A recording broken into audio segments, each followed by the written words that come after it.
kriteria atlet juga sudah kita siapkan ya. Dari sisi antropometriknya ya, meskipun ada dua atlet yang sama, antropometriknya berbeda, maka kita akan memiliki kualifikasi yang kita utamakan yang antropometrik yang lebih baik. Dari sisi usia, dari masalah psikologis, kesehatan, kemudian mental, prestasi ya. Lalu kemudian memiliki komitmen yang cukup tinggi untuk berjuara, bersedia juga kalau yang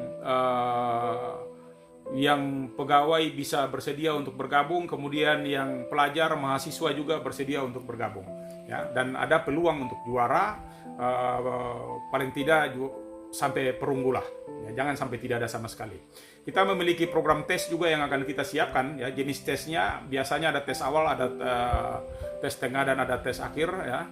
Ada juga macam-macam tes yang akan kita lihat, apakah itu kualitas untuk tes fisik, tes keterampilan, tes psikologis, tes kesehatan ya, itu semua akan kita lakukan, termasuk juga bentuk-bentuk tes, apakah itu di lapangan, apakah di laboratorium, itu akan dimanfaatkan semua secara baik. Dan ini nanti kita bekerja sama dengan perguruan tinggi, sehingga bentuk-bentuk measurement yang akan dilakukan, treatment yang dilakukan kepada atlet, baik itu terkait dengan daya tahan, kekuatan, kecepatan, kelentukan, reaksi, antisipasi, kolaborasi, dan itu semua akan bisa diukur. Dan zaman sekarang tidak ada yang mustahil. Tidak bisa, atlet tidak bisa bohong, pelatih tidak bisa bohong. Kalau pelatih bilang pukul orang mati, maka saya akan tanya berapa powernya, harus bisa disebutkan berapa power. Kalau dia bilang dia bisa tendang orang mati, berapa akumulasi strength-nya atau powernya, itu semuanya bisa diukur.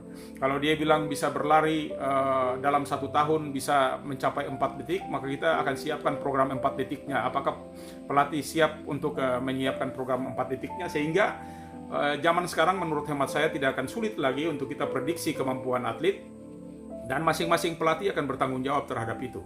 Ya. Sehingga suka atau tidak suka, pelatih harus memiliki juga lisensi khusus ya. Pelatih harus sehat juga, jangan sampai sakit-sakitan kita mau berlatih atau kita mau melihat mereka yang sakit.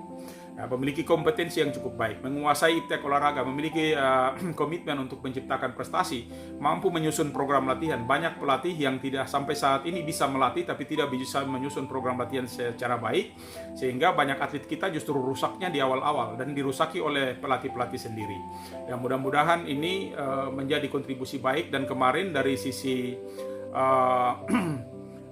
iptek ya, dan diktar itu mereka sudah melihat itu. Mudah-mudahan ini bisa ditindaklanjuti sehingga ada semacam program-program pembinaan bagaimana terkait dengan menyiapkan makrosiklus, mikrosiklus, dan juga program-program yang lain terkait dengan bagaimana meningkatkan kualitas dan kapasitas dari masing-masing pelatih. Ya, kemudian juga bersertifikat.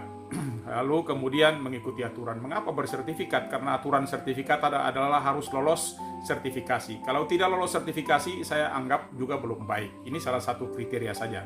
Bagaimana untuk kita mengukur pelatih yang memiliki kompetensi baik sehingga dia bisa berlatih juga secara baik. Maka ini gambaran-gambaran yang nanti akan dimiliki oleh tim Binpres ya, termasuk tim terpadu, bagaimana menyiapkan dari sisi endurance, strength, speed, agility, balance, coordination, reaction, flexibility, power, accuracy, dan segala macam. Ini bagian yang tidak bisa terlepas pisahkan. Dan dari sisi pelatih ada tingkatannya. Kalau kita mengacu kepada Undang-Undang Nomor 3 Tahun 2005 maupun Undang-Undang Nomor Undang-Undang Nomor 11 Tahun 2022, itu ada 4 tingkatan pelatih. Tapi kalau kita mengacu pada Permenpora nomor 16 ya, maka sekarang hanya tinggal 3 tingkatan pelatih. Nanti kita akan berdiskusi kira-kira lapisan pelatih mana yang akan kita gunakan. Mengacu kepada Undang-Undang Nomor 3 dan Nomor 11 ataukah kita mengacu kepada Permenpora nomor 16. Kemudian keikutsertaan pada multi event. Ya, ini kriteria untuk mengikuti cabur-cabur pada kegiatan multi-event sudah disiapkan, nanti akan dibahas secara khusus. Dan optimalisasi fasilitas penunjang latihan ini, ya, nanti kita berusaha karena menurut hemat saya yang sangat berpengaruh terhadap kualitas fisik atlet saat ini adalah alat-alat fitness center kita. Fitness center kita kalau tidak lengkap maka akan kesulitan. Yang kedua, banyak sekali pelatih yang menggunakan fitness center tetapi malfungsi. Malfungsi apa? Artinya yang sebenarnya berlatih untuk A tapi digunakan untuk B, yang seharusnya berlatih untuk B tapi digunakan untuk Z, dan seterusnya. Sehingga suka atau tidak suka kita harus menyiapkan tenaga yang khusus dipersiapkan untuk fitness center, bukan oleh pelatih tetapi tenaga khusus yang dipersiapkan oleh tenaga lab. Jadi kalau misalnya pelatih datang dengan dia punya program, maka ada orang khusus yang bertanggung jawab untuk menyesuaikan program dengan strategi-strategi pembinaan dan strategi-strategi latihan, baik itu untuk strength maupun sejenisnya.